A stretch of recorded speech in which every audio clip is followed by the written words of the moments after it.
Hello, my name's Ed Poole. I'm a member of Hertsmere Greens Party, and we currently have leadership and deputy leadership elections, and I'm interviewing deputy leadership candidates to find out what they want to do in the position, who they are, and what their plans are. I'm Annie Townsend. I'm a member of Bristol Green Party and I'm a councillor in Bristol as well. Why did you join the Green Party, and why do you think other people should join the Green Party? When I was a child and I found out about, it was like I was at home from school for lunch and I saw on the lunchtime news about the ozone layer and the hole in the ozone layer. And I just remember being really incensed that this was something that we're doing to the world and we were destroying our planet in this way. And I went back to school and I told everybody to not use spray cans, stop using hairspray because it was what 86 or something like that, and well, people, even kids were using hairspray in the 80s. And so involved in that environmental activism from quite a long sort of young age, and then got involved in feminism. And I struggled with radical feminism. It didn't quite connect with me, but I got involved in feminism. I became a union rep through my workplace as well, and got involved in politics that way. And then, but not party politics. And then when the coalition came into power in 2010 and the austerity that they brought with them, that's when I got involved in party politics. I knew through Twitter, but predominantly actually talking to people involved in politics in Bristol, and there was a couple of local Green activists on Twitter who I'd go, somebody should do this, and like, what we should do is that, and somebody would pop up and go, well, that's Green Party policy. Well, that's Green Party policy, and that's Green Party policy. So I looked into the policies more and went, oh yeah, no, this is the party that has the policies that align with my values and my politics. And so I joined the Green Party and got straight involved. Got involved with the local party organising. It was a much smaller party then, and the party nationally was much smaller as well. Um, Stood for election as a paper candidate quite a few times, and then eventually got elected in 2015 for the first time. And that's why I think other people should also join the Green Party as well, because it is the party that is consistently of the left. It consistently holds to its values, and that's because of the way in which we make our policies by the membership. And unlike other political parties, we're not moving towards the Everton window. We're not moving right as other parties are. We're consistently staying to the left. And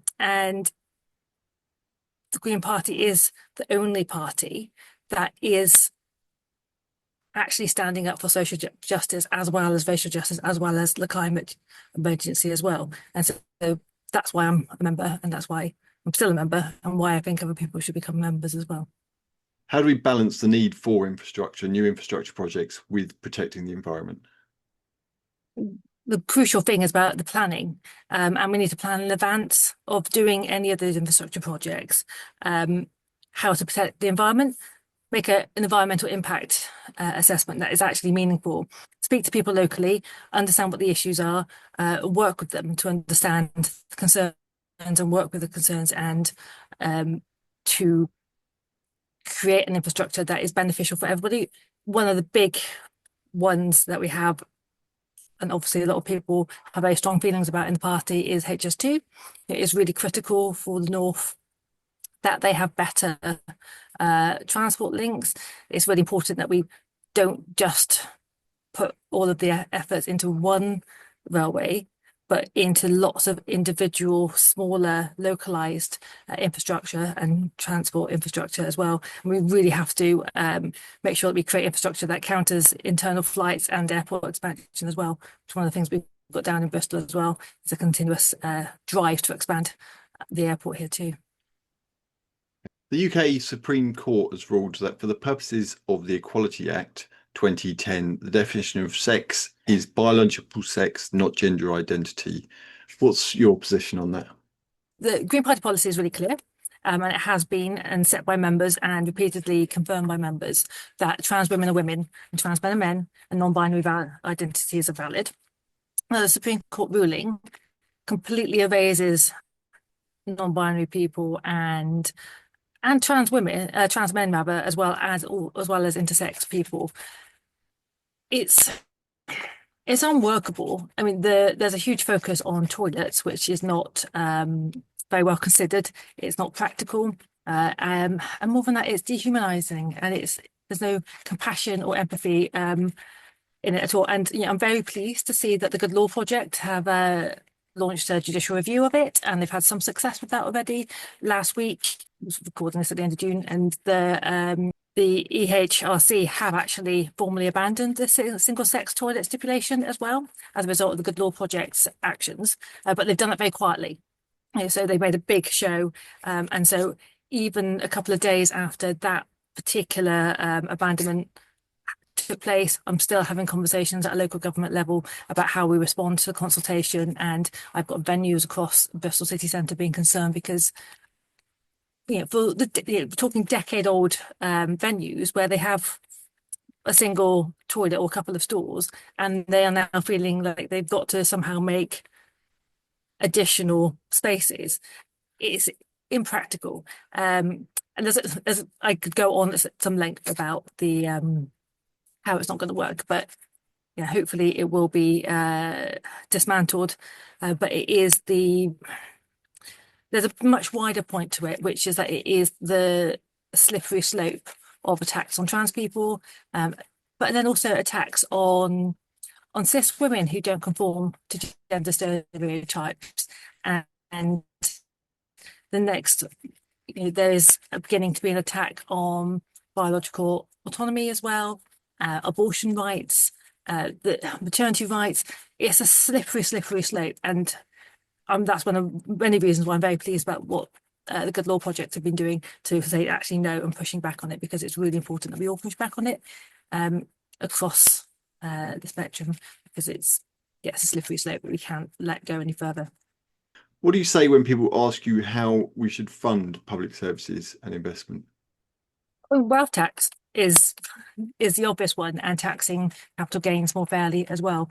We don't have a fair tax system in this country. There's far too many ways in which those are the most wealth and the most privileged can actually avoid paying their fair share of wealth, or even the tax that they should be paying under the current system, people are able to easily avoid. So, and with those changes, we will be able to cover all of the investments that we actually need to do. I'm also a massive fan of a universal basic income. I'm the co-founder of the Bristol UBI Lab, which is part of an international network of UBI advocates pushing for universal basic income across the planet. And that's been Green Party policy since our very earliest days, I think since like 79, something like that. And it's because it's a universal benefit, you take out the administration costs, and so therefore it becomes cost effective because of it. And the emphasis or the sort of rationale for bringing in UBI as a policy has changed. But now, when we're facing a world with AI and automation as well, it's becoming more and more powerful. More and more people are likely to lose their incomes, and UBI is going to be one of the only ways that we can actually keep a fair and just and equitable society going forward. And also, continuous economic growth is not sustainable in a climate emergency, and therefore UBI is one of the answers to that as well. What do you think the UK's relationship to NATO should be? Yeah, I know it's one that's very fiercely close to people's hearts. I mean, personally, I would like to see a world where we don't have any nuclear weapons, and I'd love to see a world where we don't have a need for NATO. The last couple of weeks' activity in the world has demonstrated that we're not anywhere near that world, unfortunately, at the moment. I mean, the Green Party policy is to still be pushing for a world where NATO isn't needed, even though our stance on NATO has changed more recently.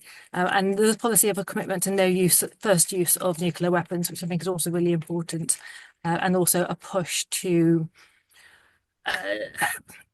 push NATO to be more focusing on dialogue and disarmament and human rights as well. And I think in terms of what our relationship should be to NATO, it should be that we don't have any nuclear arms of our own, and we should be pushing NATO to meet those aims as much as we can. What is your feeling on electoral pacts and working with other organisations and other candidates during elections? Working with other organisations, other candidates is slightly different to electoral pacts. I mean, one of the reasons why we support the committee model of governance rather than like a mayoral model or a leader and cabinet model is because collaborative working is the most democratic way of working and most representative of working. But when it comes to an actual election, when electoral pacts were something that some parties did a few years back, it's something that I did personally oppose. I'm not in favour of them. But I think now we're in a different political landscape than the one where political pacts were being considered 7 years ago. We are now very clearly in a five-party system. We don't need to do pacts. We're a bigger party. We've got much higher gains. We have more councillors. We've got more MPs. We get a much larger vote share. We were a very strong second place in over 40 constituencies across the country. Other parties are always going to accuse us of splitting the vote. They're always going to push for us to stand down because it fits their narrative. Their narrative cannot be that we have a chance, but we know we do. And I don't think that in the political landscape that we have now, we need to even be considering electoral pacts because we should be giving voters everywhere the right to vote for and the chance to vote for a Green Party candidate. It's the way we build our position. It's how we build our messaging. And frankly, there is no other party that puts the environment and the social emergency at the forefront of everything that they do. They may say they do, but we know that they don't. And actually, we don't have enough time left now with the climate emergency to be waiting till the next electoral cycle. So we make a pact this time, we'll do it next time. We don't have time for that. And we don't need to, because we are making the gains and we can make the gains if we sort of hold our nose and hold our nerve and keep going. How do you think we can better convey the urgency and impact of the climate crisis? Pointing at everything that's happening in the world clearly and drawing those connections between there's a flood here, there's a famine there, there's a fight about water scarcity over there.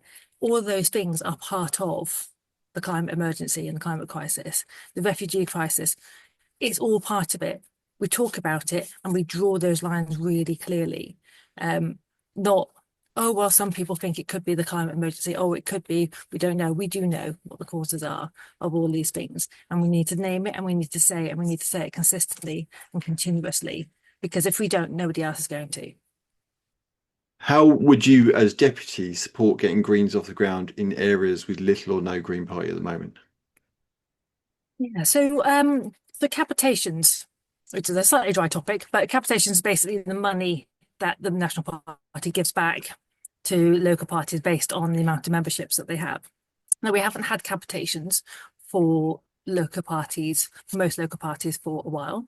And I know that they have now just been released back. But it's really important that local parties get their capitations because even small sums of money go a very long way. In northern areas, in poorer areas, in working-class areas where there aren't very many donors, there's no other way of generating the money that you need to be able to print some leaflets, to be able to pay the deposit for general election candidacy. All those things cost a lot of money. And at the moment, there's not a huge amount of equity between larger parties and smaller parties, because larger parties, and I'm speaking as a councillor in Bristol, and I used to be a coordinator of Bristol Green Party, and we have a lot of councillors, we have an MP, we have some very wealthy donors as well.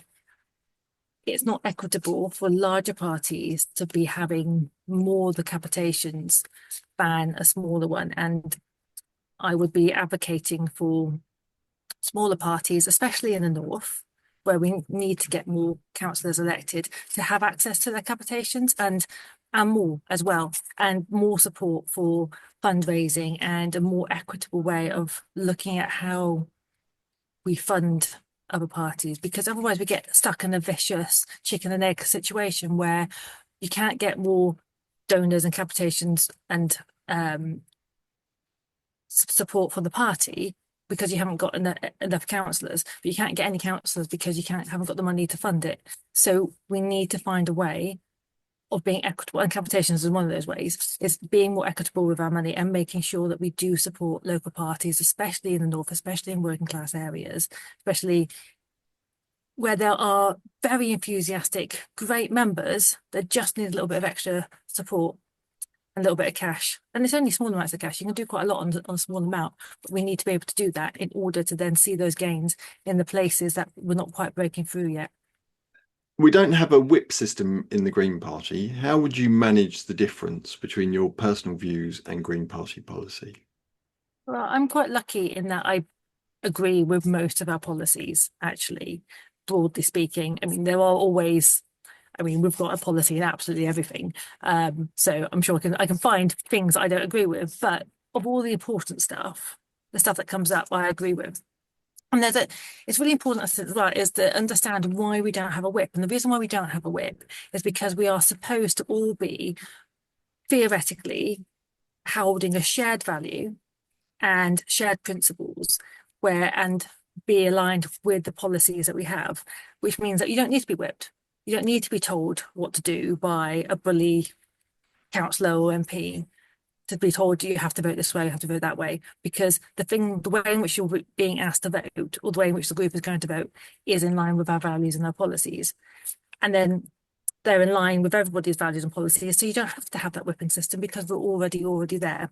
And we have dialogue and conversation about anything that is a bit more controversial or we don't quite understand. So that's my stance when it comes to whipping, and it's how I operate as a councillor, and it's how I have done always. And I'm also lucky enough to agree with most of our policies anyway. How do we make a bigger impact with the media? I think Zach's making a really good job of this, actually. It's about we have our values are very clear and our policies which are very clear, and they're radical. And I think one of the traps that we've gotten into in more recent years is trying to appeal to a middle ground and trying to seem a bit moderate, we've taken off our policies from public domain because some of them are a little outdated, and we've tried to just be a little bit more mass appeal. And what that means is that it's boring and it's dull, and it also isn't what we are, and it isn't who we are, and it's not what our policies are. I think by sticking true to who we are and to our policies, which are radical and increasingly, they shouldn't be, and actually lots of people agree with them, a huge amount of people support them. But in a world where the Overton window is shifting to the right and that rhetoric of the right is becoming more vocal, then our values and our policies of inclusion and social justice are increasingly radical. And that's what the media like. They do like you to be clearly radical and to say them loudly. And the more we say the same things, we say our policies, we stick to them, we vocalize them, and we're not ashamed of them. We're not ashamed of saying we want to tax the wealthy and the rich. We're not ashamed of saying we support Palestine. We're not ashamed of saying we support trans people. We say it loudly, we say it clearly. That in itself is radical, and that does get media attention, and it also attracts the voters because they know and they start to see that we do actually keep saying what we mean and we mean what we say. What do you think of the Green Party electoral strategy known as Target to Win? I have some beef with or soy with Target to Win. I think it's a good start of 10. I have a colleague who refers to it as baby's first election manual, because it's great, but it's basic it's a how do you get your first foot in through the door in a new place? But the problem with it is that it doesn't address how to go beyond that first ward, beyond that first low lying fruit. How do you actually get an entire council, for example? How do you target a more diverse ward? How do you do those next steps? They're not in there. So taking Bristol as an example, um, we had the West of England combined authority election earlier this year. It was supposed to be like a paper candidacy, a bit cardboardy, slightly more than a paper candidacy, but we didn't have any money. We weren't expected to win it because in the political strategy, a regional mayor was never part of it. It was never part of Target to Win. It was never part of the political strategy. And so therefore we didn't do anything about it. But then as that campaign developed, and frankly, we won a year ago, we won 34 councillors out of 70, and we got an MP, and we got a really strong second place in the other four constituencies in the whole of Bristol. Now that itself should go, oh, maybe we should put a little bit more effort into this, but it's not that's not what Target to Win is. It's not part of the political strategy. And so we didn't. And even when the polls in the weeks running up to the election had the Green Party neck and neck with Reform and with Labour nowhere to be seen, we still didn't have any change of strategy from the National Party. And we came third. We came a decent third, but we could have come definitely second. We could have won it. We had £10,000 that we fundraised mostly ourselves to do it, whereas Labour put in a decent amount more, and obviously Reform have a huge amount of money. So with that 10 grand, we did a tiny amount, but we did a huge result. Now, that is my localised version of how Target to Win doesn't work.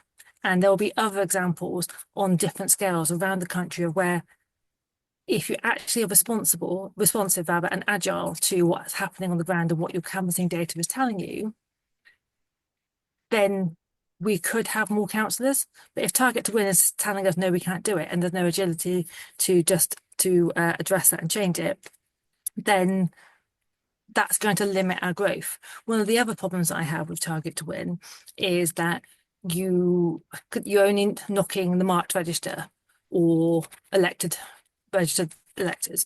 Now, I represent a ward, inner city ward, where a huge amount of people are very young. Like majority of the wards under the age of 40. There's a huge amount of international people as well. They don't know they can vote, or they don't know how to register to vote.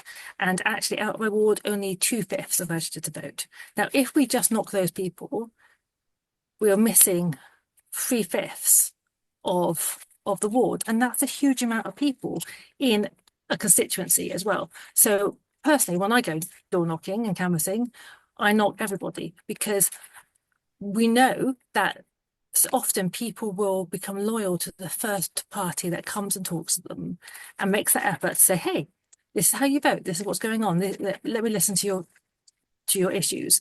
And we can't do that if we only knock the registered voters, especially when you're a long way out from an election. So that's one of the other problems. Another problem with Target to Win, and I could go on at some point, is that it's really ableist, because it expects people to be physically able to put in the majority of that campaigning work themselves, especially when you're in smaller local parties than somewhere like Bristol, which is what most of the country is. We have amazing people who could be amazing candidates, but they can't put in physical activity to knock every door themselves, and they shouldn't have to, because it should be a team effort. It also disenfranchises people who can't afford to give up that amount of time from work, or single parents, people with caring responsibilities. There's a huge amount of issues with it. What is your approach to people who disagree with you? Dialogue is my attempt to do it. And I think quite often as well is that, especially in the Green Party, we all have the same end goal, which is to deal with the climate emergency, to deal with social justice, to see a fairer world, a more equitable world, and a planet that's actually still surviving and alive. We've all got that same end goal. I think we get very passionately engaged with some of our differences, but remembering that we do have the same end goal. We do maybe differ on how we get there, but conversation and dialogue with each other goes a long way. And there's a lot of my close friends in the party. I don't agree with everything with them, but we do have those shared values. We've got those shared aims, and being respectful to each other within that, whilst respecting, see, people's human rights and their freedom of faith. It's those things are, you know, hard lines of. I don't think that it should be we should be expanding to you can be as disrespectful to each other as you want. That's a different thing. But when we're being respectful and trying, it's the intention. Intention is everything in our communication. And my intention is always to understand where somebody is coming from and to work out where our common lines and our intersects are. This might be difficult based on what you said earlier, but what Green Party policy would you change? Hmm. Well, the Green Party has drug policy that has been very carefully drawn up by the drug policy working group and voted on by the membership. But in advance of the way in which the manifesto was drawn up ahead of the general election last year, the drug policy wording was changed for the sake of the manifesto. And because that manifesto has then become policy, it has actually changed in reality our drug policy from the one that was created by the drug policy working group and the voted on by the membership. So I would like to change that back to the one that was created by the drug policy working group, because it's a very carefully nuanced and considered policy. And even though some may feel like the wording has minor changes, it does change the policy significantly, actually, in terms of aims and reality of it.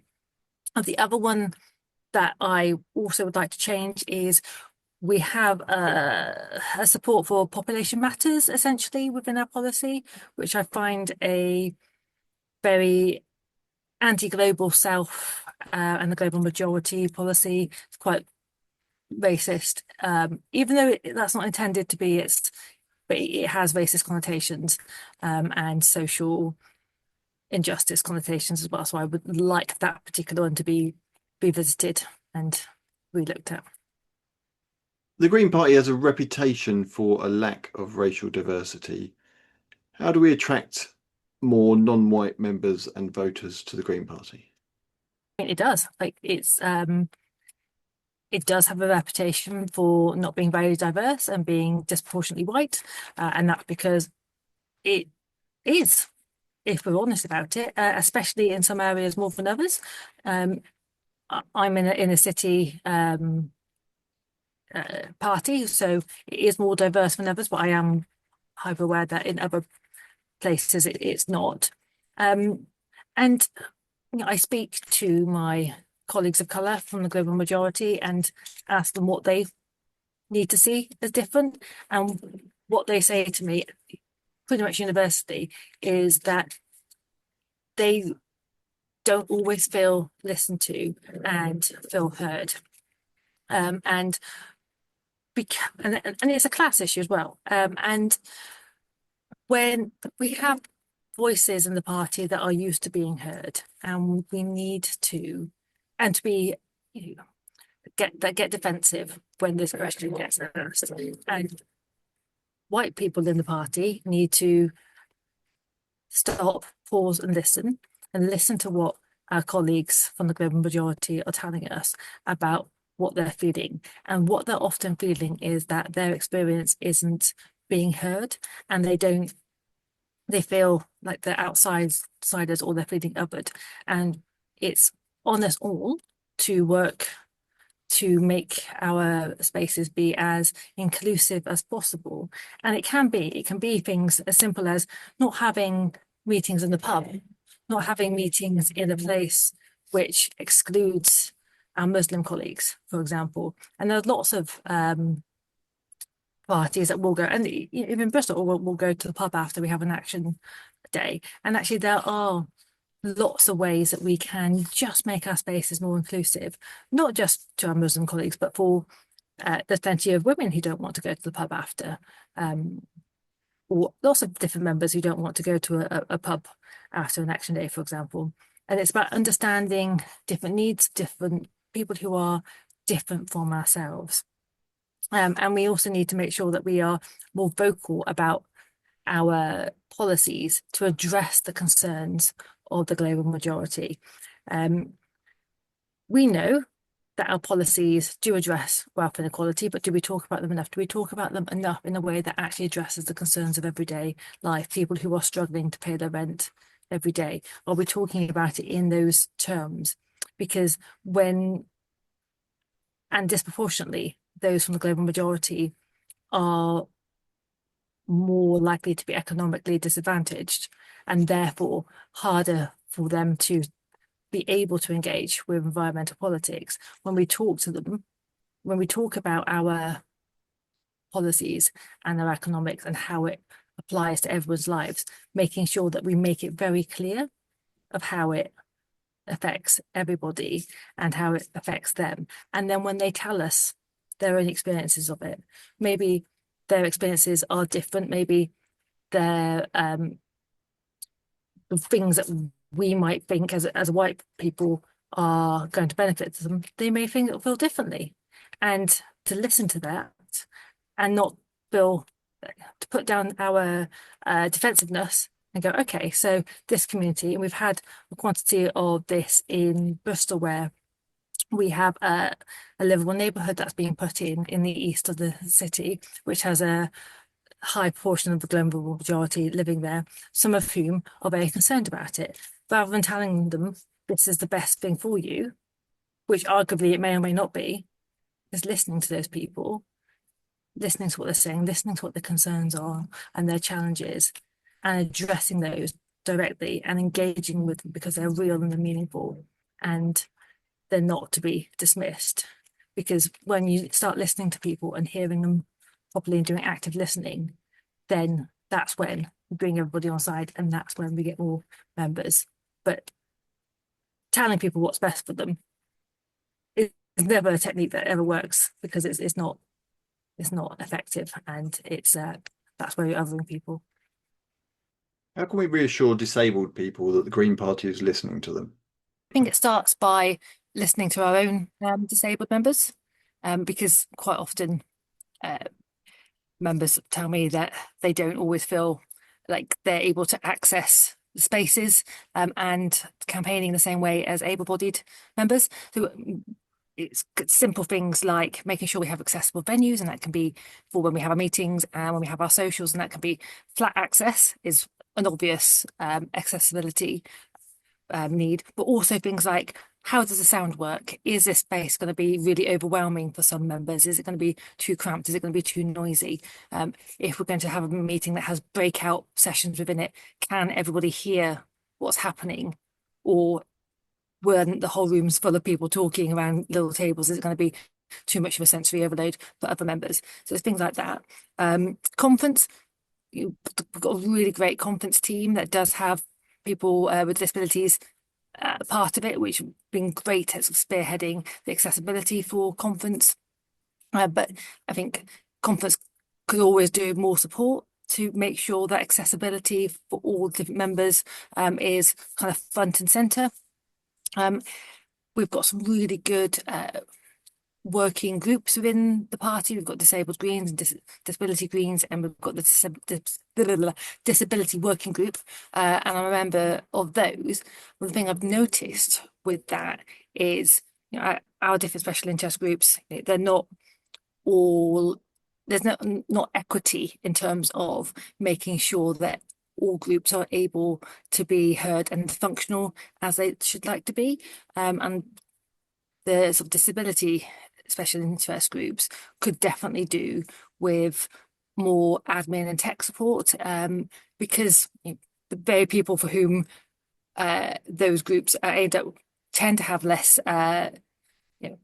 spoons is generally how we sort of talk about it. But I also like to talk about it in terms of action points, like in gaming for theory of like how many points you've got to carry out any particular task. And the party, I would like to see giving more support to our disability groups in order to help those groups be able to push forward the policies and the accessibility and the conversation that we need and they need to be sort of driven forward in the party, which is something that the party could choose to do. I know that our staff team are very good at supporting them as best as they can when they're already overstretched. But I think that's something that the party should be looking at to create more equity for our different members. And then we spoke a little bit about when we were talking about Target to Win, about how that's not necessarily particularly accessible for people with disabilities, and what we should definitely do. We have got a lot of members who are disabled who would make brilliant councillors and brilliant MPs, but they require targeted support according to their own needs. And that's what the party should also be doing. If we're serious about supporting disabled people, then we have to listen to disabled people and the needs that they have on a one by one case basis, according to everybody's needs who are different. And so I'd love to see more disabled councillors and target MP candidates, and I'd like to see the party supporting them to be able to do that. I'm saying them, I'm also disabled, so I'm including myself in this. But yes, I think it's really important that we do that. And those are the sorts of things that we can be doing to be a more equitable party ourselves internally. And then when we walk the walk rather than just talking it, then the wider world they see it in action, because that's what we should be doing with all of our policies, is that we don't just speak them, we do them, and we demonstrate them in the way in which we run our party and the way in which we interact with each other. And it's that demonstration of actually doing it that demonstrates that it's not just rhetoric, it is actually what we mean. How important is social class in politics? Yeah, hugely. I mean, politics is everything. So, I mean, I grew up in poverty from a working class family, and my mum left school without any qualifications. My dad worked at Rolls-Royce, which they made airplanes. But then they switched to making military, and he stopped working there because he's a pacifist and stopped working for them. And then he retrained as a plumber. And so all of that, very working class background, and then poverty as a result of the very good ethical choices that he made. I went to a comprehensive school where like the heating didn't work, and we had like one book between four kids. It was, and I was like the first person in my family to go to university. And when like the careers advice at school was you could be a cashier, or if you're really smart, you could be a secretary. Like, it was great. You can imagine how well that went down. But like that's only 30 years ago that was, and it's like a combination of it's misogyny, but it's also class. And I met a former teacher from my school about 20 years after I left, and he was like, "Oh, what are you doing now?" And I told him what I was up to, and he went, "Oh, that's amazing. I always get surprised when anybody makes anything of themselves that went to that school, because all of those kids were completely written off." And that's not just my experience, that is the experience of so many working class kids. And it's endemic in everything, and politics is everything, and my politics are intersectional. So it's that class experience, it's my experience of being brought up female, it's my experience of having disabilities, it's my experience of and that intersects with other people's as well. And class isn't everything, but it is a very key part of a lot of everybody's experience, because it does influence how we see the world. It influences the opportunities we have, the way we express ourselves in the world. I have a speech impediment, which is why I speak like this and not the broad Bristolian of everybody else in my family. And that gives me the privilege of passing as a middle class person, because people assume I am. I'm not, but it does give me that privilege. And class is very much ingrained in this country as well, in terms of how people perceive each other and the way in which they interact with each other. So yeah, I'd say it's everything, but then every element of our various intersects of lived experience of everything. And so I've got a sticker on my laptop which says "Fight for those without your privilege." And I think that those in politics, that's what our motto should always be, that you accept and you understand your own privilege, and how do you use that to help others and to hold the ladder to others so that everybody gets to be what they want to be, and is supported as best they can. What other issues are important to you? Obviously, trans rights and queer rights and feminism are very important to me. Palestine's very important to me as well. Um, Neurodiversity is really important to me. I'm autistic with ADHD and a range of other neurodiversities myself. I have a 13-year-old son who is autistic and ADHD, who still doesn't have his educational plan. It's a massive fight for him to have adequate SEND care at school, as it is for lots of people, because I have disabilities myself, and I'm very passionate about the changes to the welfare system that the central government are pushing through at the moment, and changes to PIP, concerns around the right to die, and the importance of right to choose, but also to choose to live well as to die well as well. And then also in Bristol, I'm our political lead for culture. I'm a theatre professional by profession, and doing a lot of work in Bristol to try to make sure that arts and culture and the value of it, particularly the social value of it and the climate value of it, is really appreciated, because culture isn't like a nice to have, like a bolt on of like something that's frivolous, something that only the wealthy or the like high art. Art is everything. It's what we watch on TV. It's the music that we listen to. It could be Glastonbury this weekend, or it could be like the gig that you go and see in the local pub. It's all of that. It's a CD that you play, the Spotify thing that you listen to. Like it's everything. It's absolutely everything, and it enriches us. It values our lives, and yeah, it's everything, and it's not a nice to have. And actually, the health and welfare benefits of arts and culture are actually of higher value than the money that you put into it. And so that's the other thing I'm very, very passionate about, and we're doing some really good things in Bristol. And also the other thing about arts and culture is that it shines a lens on the inequalities of the world. So again, Glastonbury is on this weekend, and there are musicians on stage on Glastonbury that are using their platform there to shine a light on what's happening in Palestine, and repeatedly they do. And art is the way in which we help people connect with the importance of the climate emergency, of the social emergency.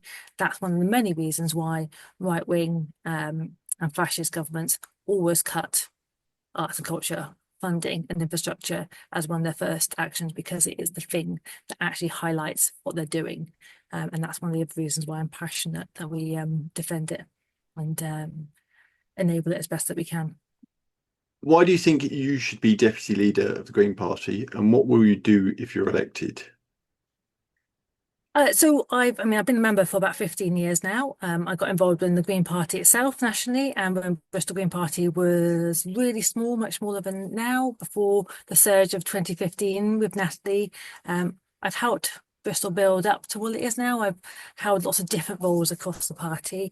I've been the coordinator or chair of Bristol Green Party during the period where we gained our largest councillor group ever at 34. It's the biggest that we've had in Bristol. It's the biggest we've had in the whole country. We've got an MP. We got the strongest second places of MP candidates in the constituencies of Bristol East and Bristol South in the country, and across all four constituencies very strongly. About I was a candidate for one of those constituencies myself, and I stood in for Carla at many of her hustings, because the greatest she is, we can't unfortunately clone her and turn her into 5 versions of Carla. So I was one of the team of people that stood in for her at hustings at the general election last year.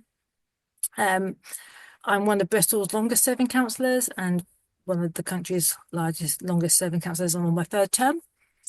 I've held lots of different roles within the National Party, and I used to be the National Electoral Returning Officer. So I used to run this election process that we're currently in, the annual ballot.